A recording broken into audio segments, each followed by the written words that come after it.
Hi, everyone. I'm Aidan.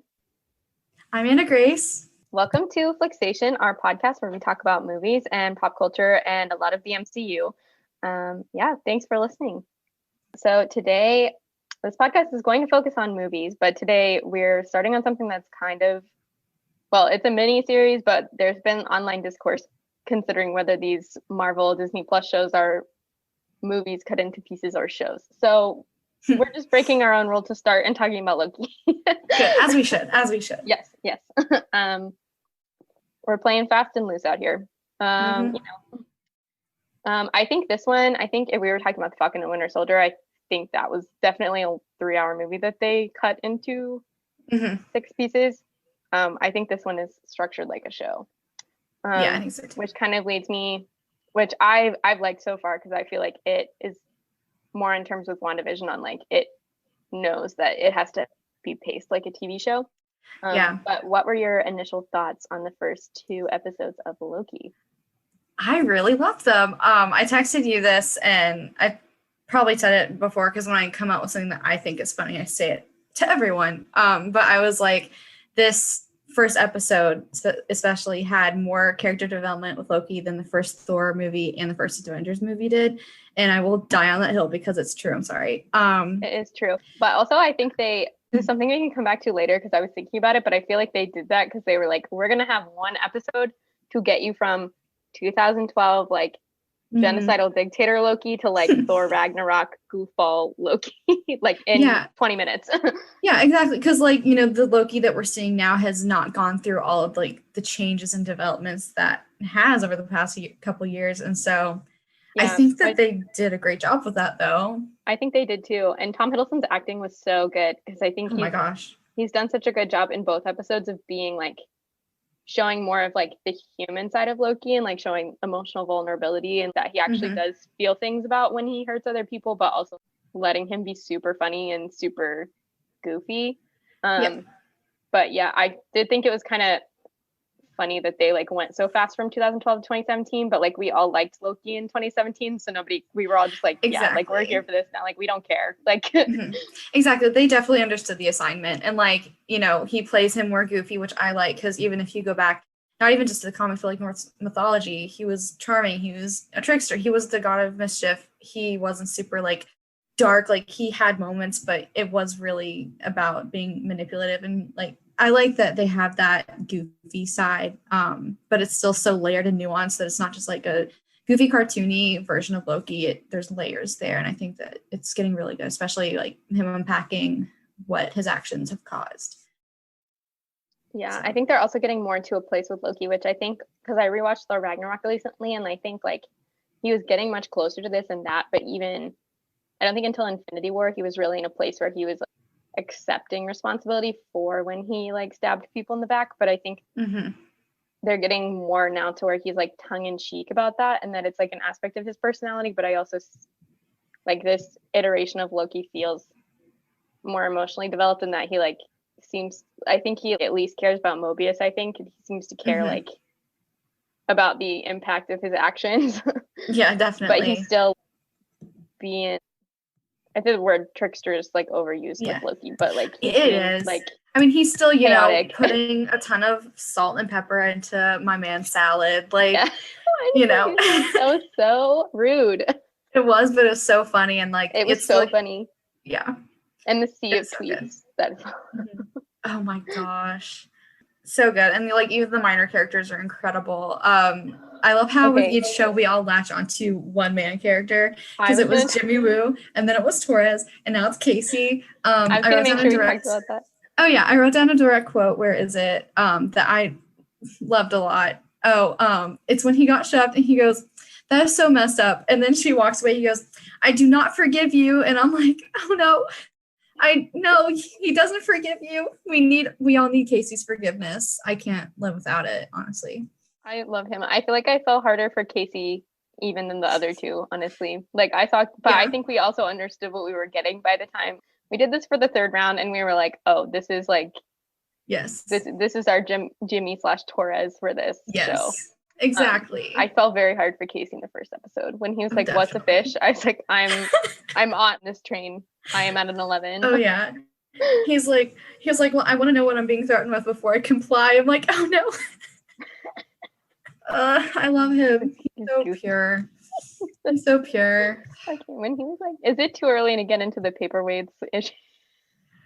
I don't know. I think we'll circle back. I think we'll circle. Let's circle back because it'll come up. I have more big questions about what the TVA means that I feel like go along with that. As funny as it is. Definitely. Which we can get into that now, or we can save that for later. Sweet. I mean, we kind of since we kind of talked about our initial reactions, we can kind of break it down. Why don't we first, before we get into like the timeline implications, what do you think of Mobius so far? I love Mobius. I love him. Owen Wilson's revelation. It's perfect. They said Owen Wilson and Tom Hiddleston sit in a room, figure this out, and they did, and it was so good. And I think that they're just going to keep baiting us, being like, is he going to say wow?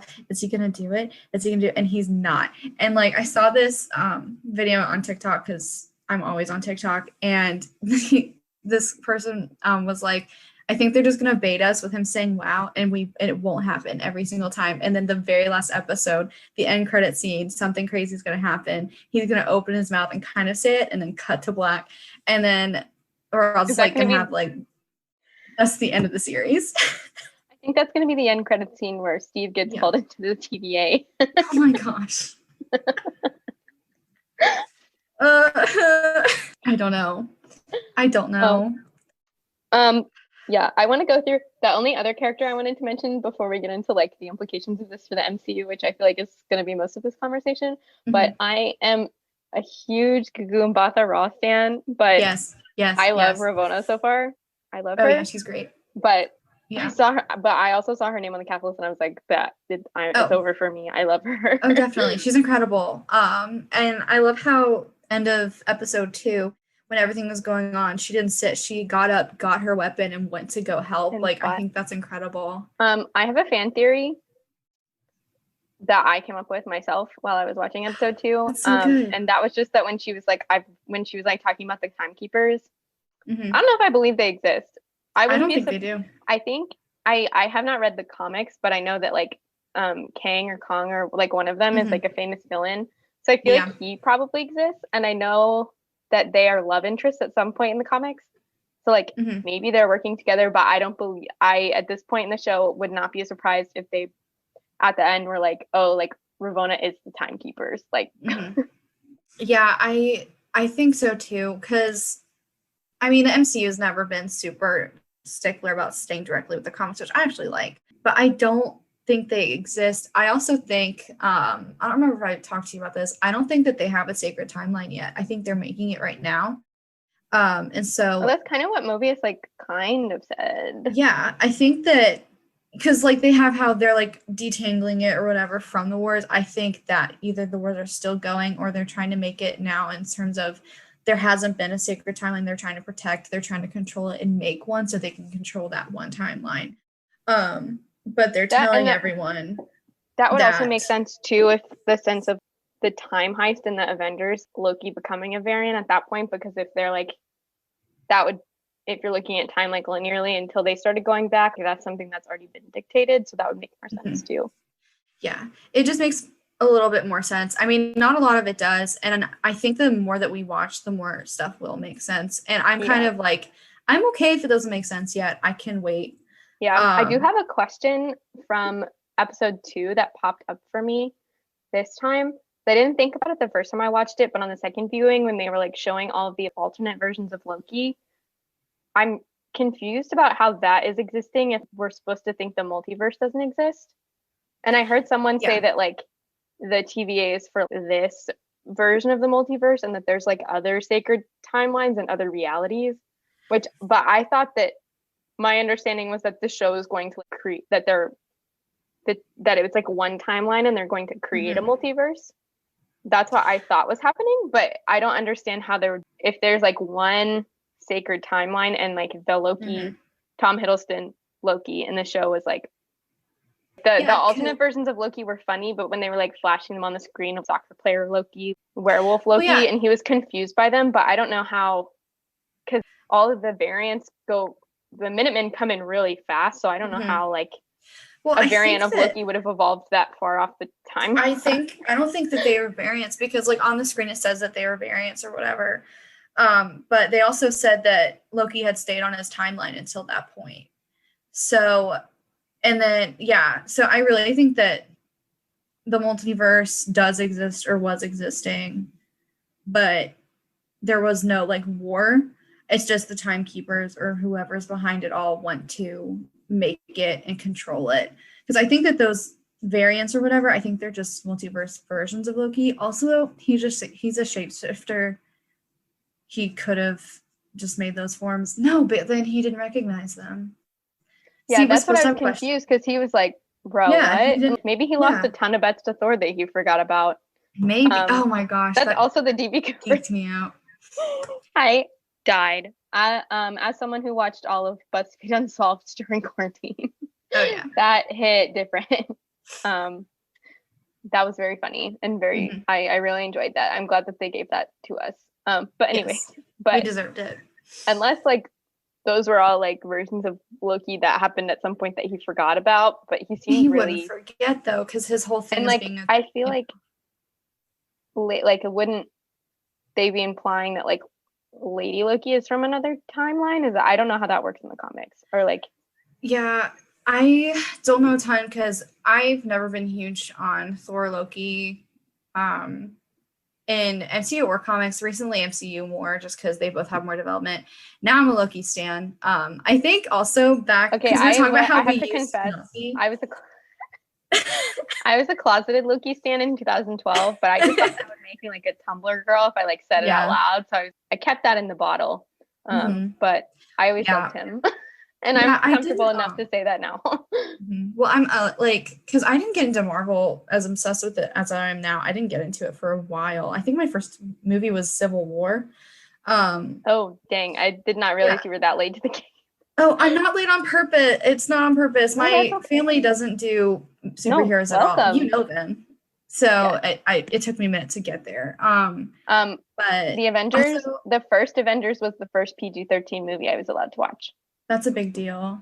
That's a really big deal. And then I got obsessed with all of the movies, but first I wanted to watch all the Iron Man movies. So Iron Man 1 was the second PG-13 movie I was allowed to watch. Yeah. Oh dear. Oh, Iron Man. Anywho. Yeah. Yeah, I don't know. So because of that, I think I was never super attached to Loki. And then everyone loved him. And so I would be like, I'm not like the other fans. I don't simp for Loki. That's weird. And now I'm like, oh, but I love Loki. Why did I do that? I can't, like, the line between like Tom and Loki for me is so, he just seems so precious. Like, did you see the interview of him where he like showed the scarf that he stole from set? He did. I want to make that scarf so bad. It was so funny. And then Jimmy Kimmel was just like, what? Yeah, the scarf. Yeah. He was like, yeah. And he's like, look, I have it. It's so cute. I love Tom. Yeah, listeners, if you haven't seen this interview, it was Tom Hiddleston's late night interview with Jimmy Kimmel about the show Loki. Matt Damon was discussed. Loki's scarf that he stole from the set of the first Thor was brought in. Good. It was funny. Good. Yes. Please go and watch. But yeah, I don't know. Like, yeah. So yeah, I'm a Loki stan now, and I'm proud about it. I didn't want to accept it, but anyways, wait, we were talking about the comics. Anywho, back to that Lady Loki. As much as I've done a little bit of research here and there, so basically, Lady Loki is kind of an iteration of him, and I don't want to say stuff that's wrong and get in trouble because I'm doing my best. But then there's also the Enchantress who, her name's Sylvie, and underneath the actress, one of the actresses of the show is young Sylvie, and so Enchantress is like another like god or goddess kind of character who has powers.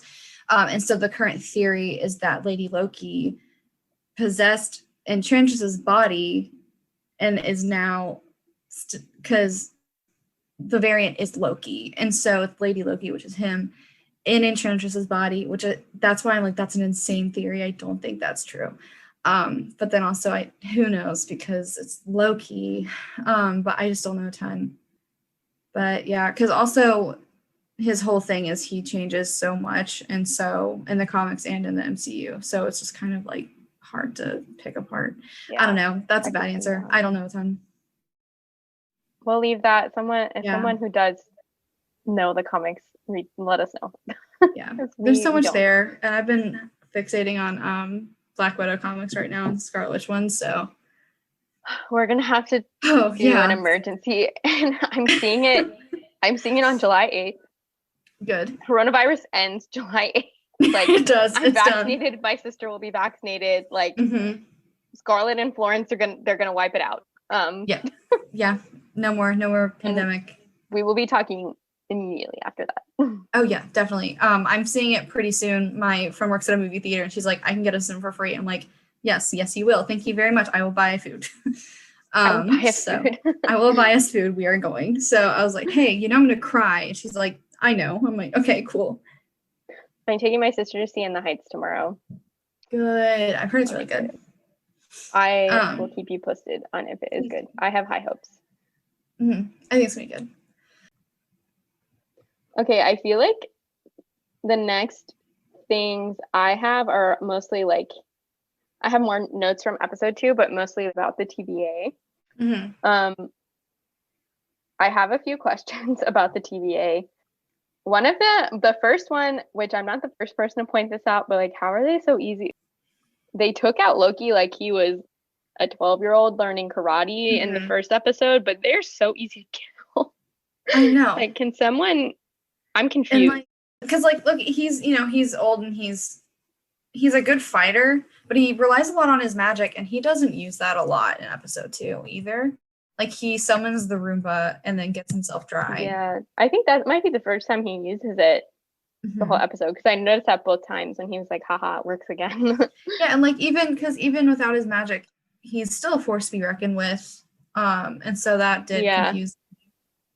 And they were like keeping par with him, and he's like take his powers away, he still has guardians, so he's still like super strong compared to, but I don't know, they're not human, they just are human adjacent, I guess. Yeah, so I don't really know how strong they're supposed to be. Yeah, because they were like created by the timekeepers or whatever. Lady Loki / Enchantress is like rolling around just stabbing them once and they're out. Like I don't know. I don't know. Also, I think they're probably they might be trying to make a commentary on bureaucracy, which I'm very here for, because it's like a nonsensical. Definitely. Like I'm very into what they're saying about systems, how they're all just bureaucrats and none of them have seen the timekeepers, but they're like they're living out this mission that they don't understand. I think there's a lot of allegories to be made. Yeah. And bureaucracies, they also miss their own big flaws. Like Loki figured out the apocalypse thing fast. Oh yeah, well, because also he was looking at the files and he was like, hey, can I get information on the beginning of the TVA? She's like, that's classified. And I'm like, they've lived here forever. Why? Like, I get not telling them the future. Why can't you tell them the origins of the TVA?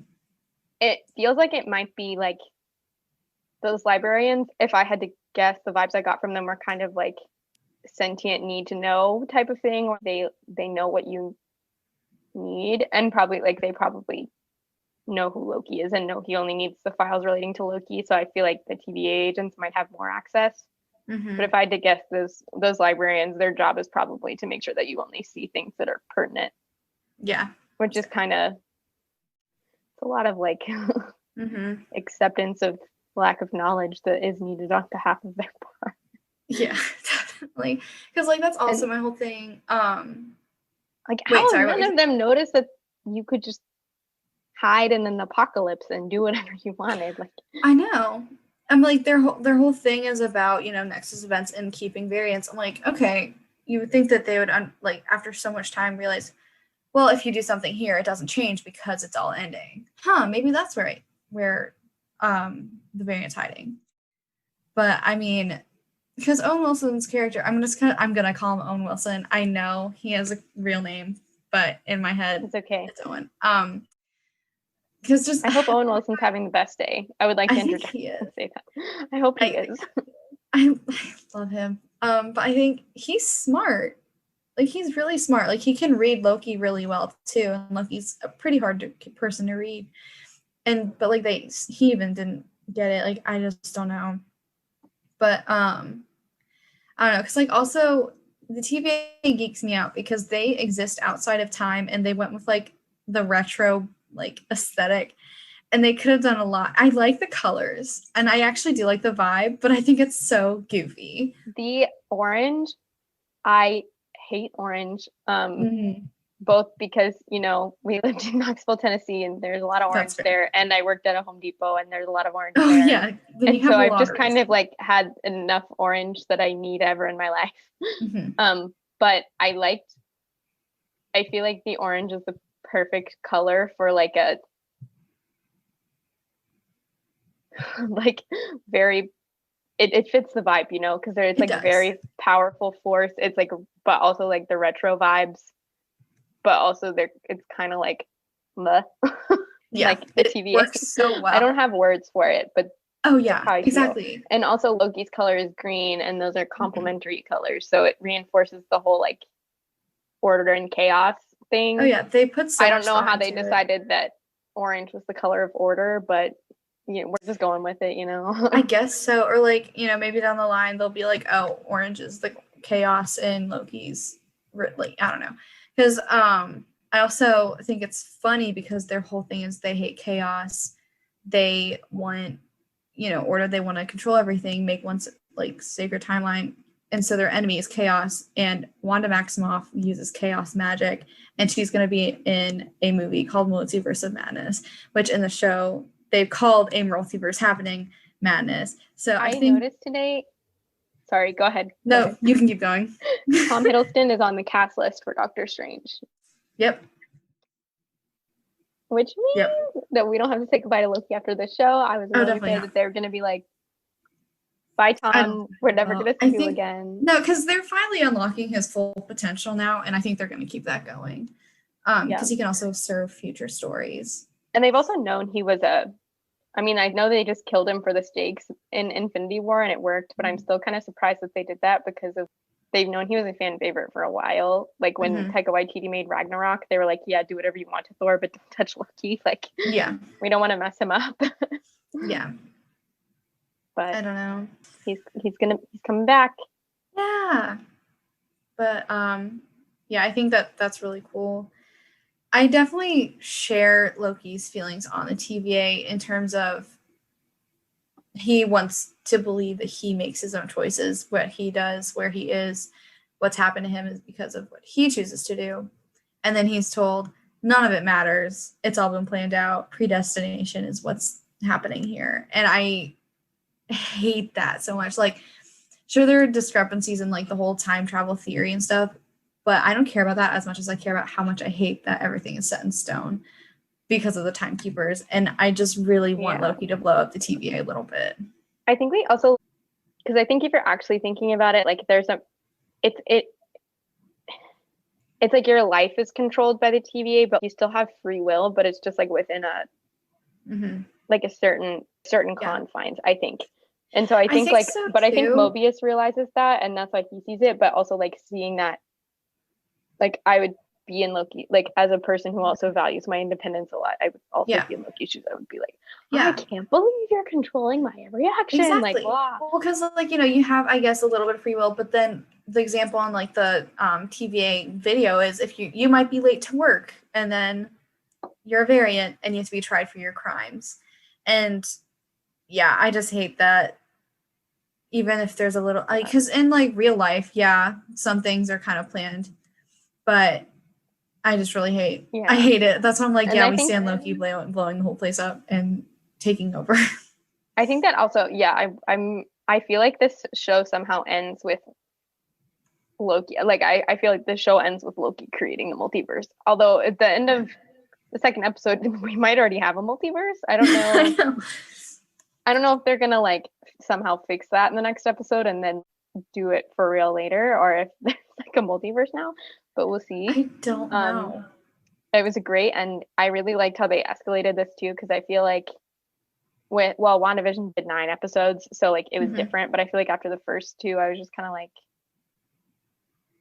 oh, these were cute, but like what's going on? And then you have to wait longer. And I feel like Falcon Winter Soldier was kind of like that too, where they didn't tell you that much at first. And I feel like Loki has gone like, there's all this stuff. Well, because I mean, each show's so different. I think that with Falcon Winter Soldier, it took a minute because it was explaining what how the world worked after the blip. WandaVision took a while because we were stuck in her like world with her, so nothing was happening at first. I love both shows a lot. But I'm a WandaVision apologist, so I'm not trying to. I know. No, but I did watch those first 2 episodes, and I was like, "What is going on?" I love them so much though, because it's so weird. You're like, wait, what? Because like with the MCU, I love them now. I love them now, but when they were like the first 2 of them were both in black and white, I was like, "Is this whole thing in black?" And they definitely did that on purpose. But WandaVision is probably in my like top 5 MCU things that exists. So I love it. Oh, it's so good. One of my favorites. I love it. I also, going back to like the TVA deciding things, I did have this question, which I feel like is always kind of like a question we talk about when we talk about like the idea of predestination, but I'm still just, especially when they brought up the apocalypses, I'm just thinking about the idea that they were like, instead of stopping Thanos from, they could have said Thanos was a variant when he used the time stone to kill Vision. And I know Endgame was its own plot that was written before Loki was written, so they kind of like had their hands tied by that, but I'm still just kind of like, you let Thanos kill half of the universe's population and then like let these dudes go back in time and create variants that you then had to clean up to fix it. Instead of just like saying Thanos was a variant in the first place. I think that if they were going to introduce the TVA at all, they should have accounted for that, or at least kind of explained why. Like I'm kind of like situation. I don't think it's the Loki. Oh, sorry. Go ahead. I think that what they've done is say if it happened, it was supposed to, which can be kind of like, oh, we made a mess. We definitely disagree on how they handled time travel. There are definitely issues. The way I focus on it more now, at least, is I think about the story and the characters more than like what it means for like time travel as a whole, because they were just like, if it happened, it was supposed to kind of thing. I think like it's not like there's nothing that the showrunners of Loki can do about Endgame. So I don't like, I'm not like Loki is a bad show because they said it just happened, because like what? Yeah. Like what else are they supposed to do? Like that's the problems with time travel are like in Endgame that I see. Yeah, like the downfalls of having such a big, cinematic universe is it's really hard to keep things from contradicting, because in 10 years, if they're still making movies, which they'll find a way to still make movies, and I'm okay with that, there'll be like, oh, I have this really cool idea, but it won't really work with what happened in Age of Ultron. We have to change it. Like, you just can't keep everything consistent, which stinks. But also, that's why looking at each movie individually is fun too. And that's why looking at Loki on its own is fun too. That theory about Peggy, I think, is BS. Okay, I don't think it's her. I think it's a lady in a blue dress. Here's what I think about that moment. I think Kate Herron knew that we would have that question. I think that she knew the second they introduced time variants that we would be like, wait, didn't Steve and Peggy create a branch timeline? Which I think that the Russos were just like, we want to get Steve and Peggy together. We don't care about the rules we created in our own time travel universe. So we're just going to do it. And like, I like Steve and Peggy. We've talked about this before. I'm mad they broke their own rules because they made them in that movie. But I think Kate Herron knew that the second they introduced time variants, we would be like, didn't Steve create a branch timeline? So I think she did that, unless like maybe Peggy's gonna come back and like be a TVA agent now or something. That would be fine, because I think she just TVA. Gave us an answer, because like you like the ending and you can be like, it was just a lady in a blue dress. I like people that are like, they created a variant timeline, like me, can be like, oh, that was Peggy, like, haha, that's funny that they called Peggy in the background, but we don't have to talk about it. So I think she was like winking at us. Yeah, definitely. And because also in Endgame, when Sorcerer Supreme was like, multiverses really happen when you do one, because also they can repeat it in Loki, where it's like big events make multiverse like separate timelines, like taking an Infinity Stone, and because it's not the same as Ragnarok, but what had to happen for the timeline is all the stones put back. So kind of how Loki threw things around before Pompeii, because the ultimate like timeline, it had to be Pompeii gets destroyed. It didn't matter, kind of like as long as all the stones got back to where they were when Steve put them back, nothing else really made that outcome different. Because basically, also I've heard that, you know, people are like, well, why didn't Steve go back for Bucky or do any of that stuff if he knew? And I think that maybe if we went down that line of what if that really was Peggy, I think maybe Peggy and Steve did try to go get Bucky, and the TVA was like, no, you can't do that. He's supposed to be the Winter Soldier, and they get arrested for trying. And I could see that as I would watch a miniseries of Steve and Peggy throughout decades trying to get Bucky in repeatedly. Yes, like they somehow aren't pruned or whatever. They just come back, or like they just somehow keep knowing. And then the TVA is like, okay, just be like, I'm sorry, it has to be this way, but you can come work for us. I mean, just get like a spinoff of them dismantling the TVA. They become the timekeepers, and that's why they're ending work. The secret base on the moon is the time variance. It was just Steve and Peggy on the moon. Oh my gosh. I also think I texted you this, but what I want from this is what I would write if I were writing the show. I would write the mid-credit scene at the end. It would be Steve and Peggy getting hauled in, and Ravonna and Mobius being like, "We should prune you, but you're so cute." I would just have them being like, they're being like, "You broke the timeline rules, Steve," and then they just be like, "Aw," and then they're both like, Mobius is a big softie who'd be like, "Come on," and then Ravonna would be like, what what am I gonna do? Like, you're meant to be honestly, together. That would work, because she'd be like, what are they gonna do? And Mobius would just be like, I mean, all the stones were put back where they needed to be, and Mjolnir was put back where it needed to be. And maybe so Steve and Peggy were dancing in Time Variance Authority realm. Maybe that's where their house was. Exactly. And so Ravonna was like, you know what? Okay, I'll talk to the timekeepers who don't exist, and it'll be fine. She said, I'll talk to the timekeepers. Timekeepers are like North Dakota. It doesn't exist. I haven't seen it, so it's not real. Like, exactly. I don't believe they exist. No, that's like in The Princess and the Frog, when she's like asking, and when it means like, can I come work for you? And she's like, I'll talk to the manager. Manager says yes. But it's her. It's like, yes, that's Ravonna in the show. Yes, I think Ravonna has the power. I don't think it's the timekeepers. I think it's her, and it's just because she's played by Gugu, and I believe that. I believe in her. I think Kang probably exists because I know he's a big Marvel, like, big bad. Yeah, and he's tied into the they're probably working and they're together. Avengers too. Oh yeah, I see. Yeah. I feel like they're like working together. I don't think that the timekeepers exist.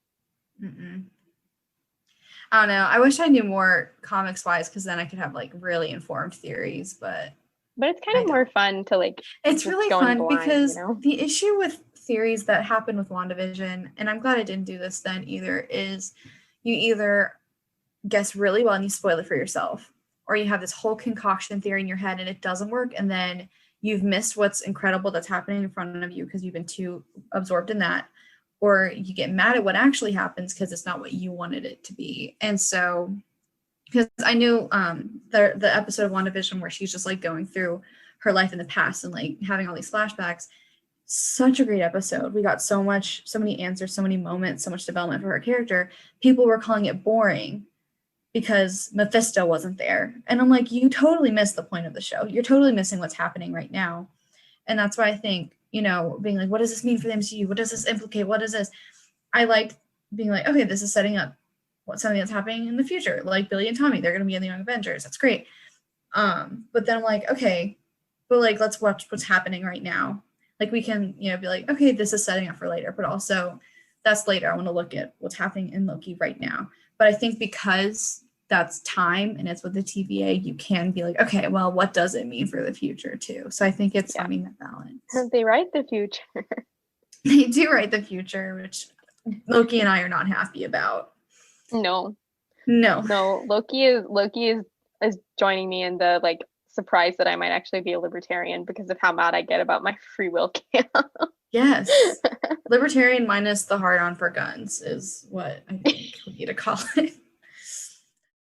That's really cute. I have a random question. Yeah. Is it too soon to make a joke about Pompeii? No, it's not. I was watching it and I was like, part of me was like, oh, and I was like, Anna Grace, that's almost 2,000 years ago. Shut up. It's funny. I was like, are they really telling all these people are about to die? And then I was like, it was 2,000 years ago. And then I was like, is that appropriate? It's appropriate. It's funny. It's funny. It was 2,000 years ago. A bunch of people got smoked and literally smoked and ashed to death. It's sad, but it's funny. He screamed in Latin and then they ran away. It was sad and funny. But only Loki could have done that. None of the other characters could have done that. Loki could. That's true. I also was shocked that Loki of Asgard was in Alabama. As someone who lived there, I was like, where I went to the beach, Loki has been during a Category 8 hurricane. I know, in Alabama, and I was like, what's happening? Also, I love how each show has been very on the nose about stuff, which I love so much. And they really didn't bother, like they really were like, yeah, all the apocalypses coming up, they're all natural disasters and climate change related because you guys are the worst. And we're like, yeah, I know. We're like, yeah, we know. We know. Yeah. Well, like movies is like, it's just one thing after another. I'm like, yeah. Yeah, I know. Yep. We're in for it. We're in for it. Mm-hmm. Yay. My other Alabama thing, I really enjoyed that scene because I was just like, I can't believe Loki's in Alabama right now. Right. But I just keep thinking about when he was like, I know I have to earn your trust. And I feel like that speech was so convincing. And I've seen some people like saying like, oh, he said he was planning 10 steps ahead. And I feel like Loki's always joking, but I always kind of know he's got a plan. And I feel like this whole episode, he's acting like he didn't have one. But I don't know if I'm like, I feel like I'm getting manic about this because I'm like, was he just like, I have to follow Lady Loki right now. I'm just interested. I have to go. Was he like, or is he planning? Because that line seems so genuine. And I think he really does like Mobius. Did. And now I was like, it's like a Taylor Swift hint. Oh no, not those. No, because it was like, is he like saying the whole trust thing to like, appeal to them and be undercover? And he's like, yeah, I'm waiting until I find a shot. And then, that could have been a thing. Or he was really just like curious. So like, wait, I have to follow this. I think that the answer is probably that like he meant it in the moment. And then he was like, there's a portal and I'm curious. I think so too. But he also like could have a plan because that's not unfounded for Loki either. Mm-hmm. I think that his whole thing is he has a ton of plans, but he still ends up making up almost everything on like as he goes. Like he's very contrived and conniving, but at the same time he's like, oh yeah, I totally know what I was doing. What are you talking about? I had a plan. I'm 10 steps ahead. I don't know what you're saying. Because then like Mobius is like, okay, so your goal is to overthrow the timekeepers. He's like, no, I don't know what you're talking about. Yeah, I'm very interested to see where this show goes next. I have no idea where it's going. Obviously, a multiverse is going to happen at some point, but I have no idea where it's going, and which is very exciting because I feel like I'm excited. Like WandaVision, before you put the pieces together, I had no idea where it was going. Like Falcon and Winter Soldier, I feel like I always knew where that was going. Yeah, it was more of a character study. Except for when John Walker. Spoiler alert, when John Walker like straight up killed that dude, that shocked me. Gosh. But everything else I like knew. I feel like nothing else I feel like surprised me in that. But this I have no idea what they're doing. Yeah, and I love that so much. I love it. Like that, I have no idea what they're doing. They created she created 10 branch timelines right there. So how are they going to fix that? Exactly. Like I love that, and that's why I think not knowing a lot about the comics for these reasons is the fun part. It's super fun, yeah. And then going back after the show's over and reading, be like, oh my gosh, that was the same. That's so cool. Like that's what I'm doing with House of M right now in Avengers Disassembled with Wanda. It's like, oh, they totally took from that for the show. That's really interesting, but I didn't know going in. That's why it was such a good show. I mean, it's a good show anyways, but Yeah. So good. Also, the TVA agents are kind of terrible people. They are. Like, they're easy to kill, and they bully the humans that they interact with. Mobius is the only one that's like, be nice to them. Yeah, he's like, why? They're gonna die anyways. And he's like, yeah, but they don't know that. They're scared. He's like, they should be scared. He was like, not from us. Like, I loved that line. That was so telling. I think like Mobius is the best person on the show, but oh yeah, when he was just like, they shouldn't be scared of us. That was that was such a good line. He's so I think it revealed so much about him. It did. I love him. Also, Hunter B15 is awesome, and I love her so much. And she's a queen. She's so cool. I can't believe we haven't appreciated her before. Now she's so cool. She's so cool. I love when she took the knives from Loki.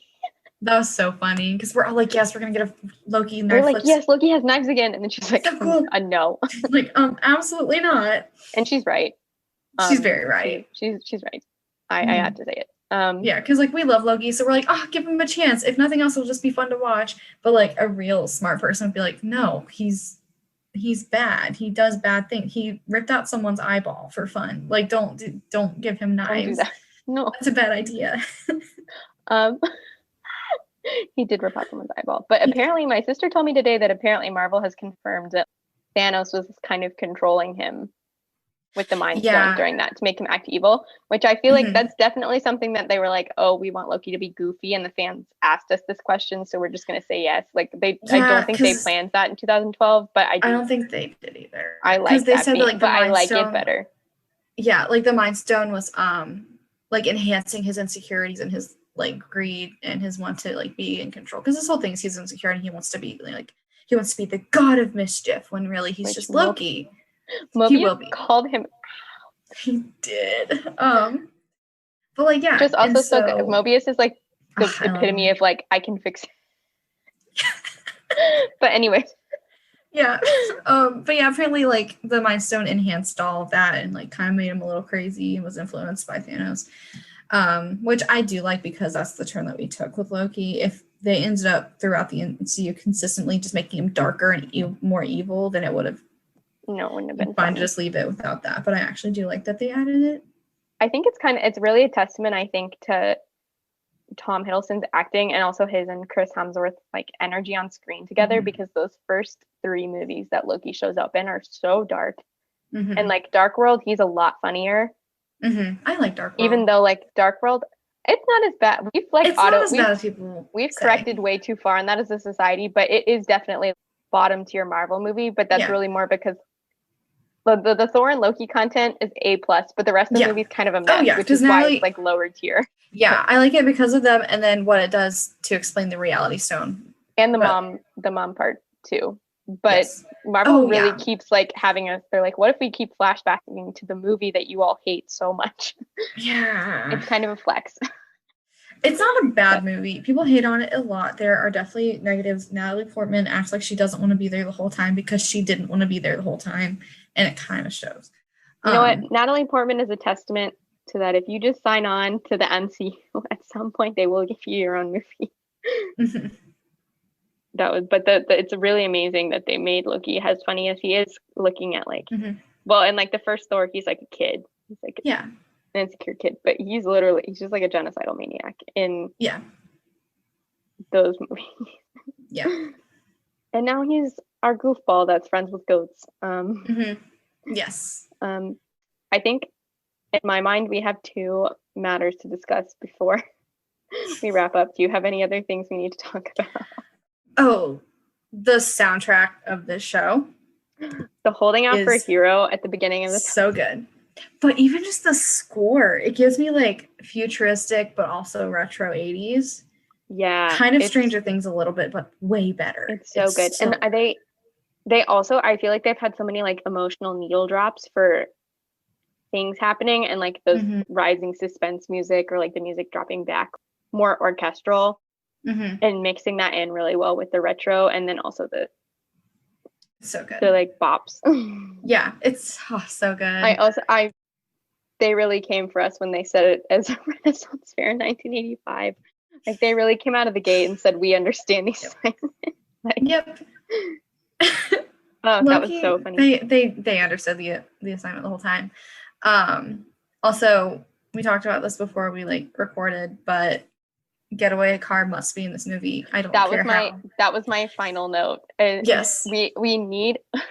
Yes. I watched the entirety of Cruel Summer on Freeform, and I did not hear the song Cruel Summer by Taylor Swift at least once. Getaway Car by Taylor Swift has to be in Loki. I know Kate Herron can do that for us. It has to. It has to. I don't care how. It doesn't. I don't care how. I don't good. care why. It doesn't have to be like a major thing. Just like they walk into like a bar or somewhere, and it's just faintly in the background, like, or literally, like there's a girl and her earbuds fall out of her phone, and like you hear it for a second, and it's Getaway Car before it pauses itself, like something tiny. That's all I need. I've got it. In episode 5, Loki seemingly betrays Mobius. You find out in episode 6 he has a plan the whole time. I don't know like what it will be. Yeah. But it's the end of the episode, and Mobius and Loki are talking in a bar, and Loki says something that Mobius is just like, the floor is out from under my feet. And you see Loki walk out. No and way. The bridge Getaway Car swells.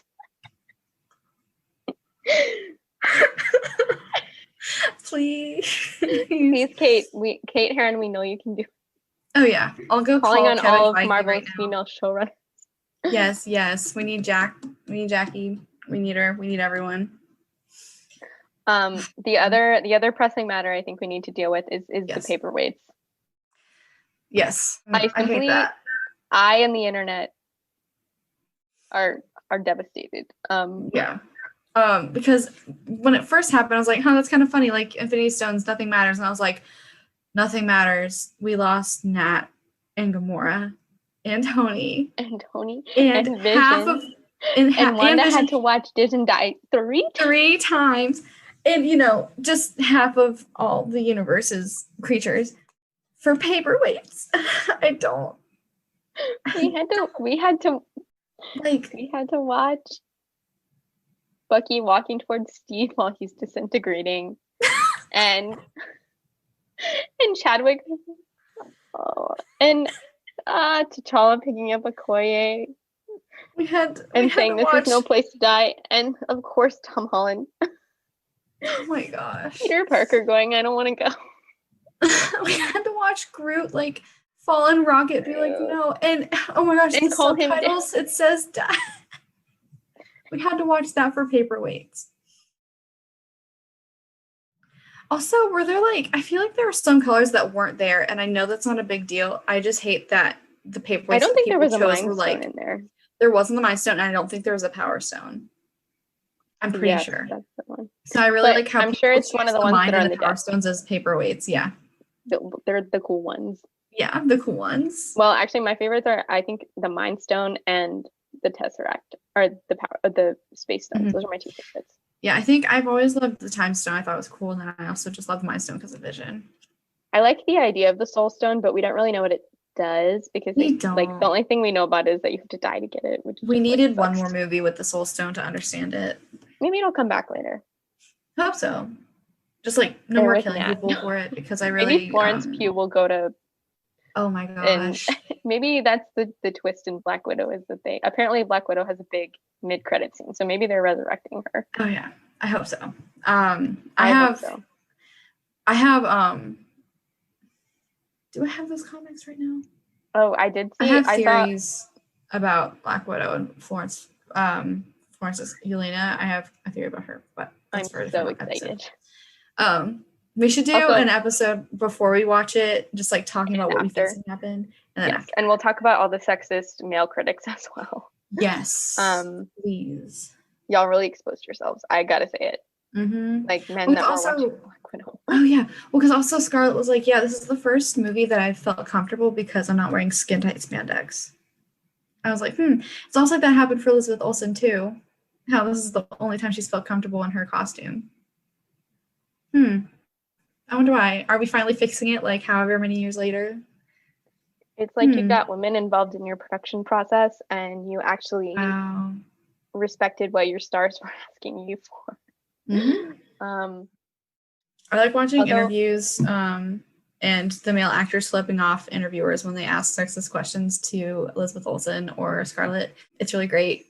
There's one where Elizabeth Olsen and Aaron Taylor Johnson were talking with an interviewer, and the interviewer was like, do you feel pressure to like look super hot because your character does in the comics or something? And Elizabeth was just trying to be like, well, you know, she's not a real person, so I'm happy to be her, trying to be nice. And like Aaron in the like not background, but he's just like scratching his like forehead, but his middle finger's out. And I think Sebastian stands on that. I can't remember, but it keeps happening because, of course, they do. Like, there's one where an interviewer literally asks Scarlett Johansson if she's wearing underwear in her costume, and she's like, "No. Why does everyone want to know that? Because people keep asking her." I'm like, "That's disgusting." It's gross. Men are gross. They're really big themselves around Scarlett Johansson in particular. Also, on the subject of interviews, the cast is given apparently Anthony Mackie and Sebastian Stan are very upset because because Tom Hiddleston gave a 6-hour Loki presentation. Yep. And they were on set that day and they scheduled their scene so that they couldn't go see it. I'd be so heartbroken. I'd make him do it for me, just like on his own. Like, okay, I'm honestly surprised. I know they said that they were filming like their biggest scene that day on purpose, but like I'm surprised that they didn't just leave anyways, knowing those two. Oh yeah, they totally would have. Yeah, so I think that wraps up our thoughts on episodes 1 and 2 of Loki. Yeah. I will be sure to talk about the other episodes, so just tune back in for that. And our other episodes coming soon. Awesome. Yeah, like and subscribe if you enjoy listening to us. Yes. Bye, everyone. Bye.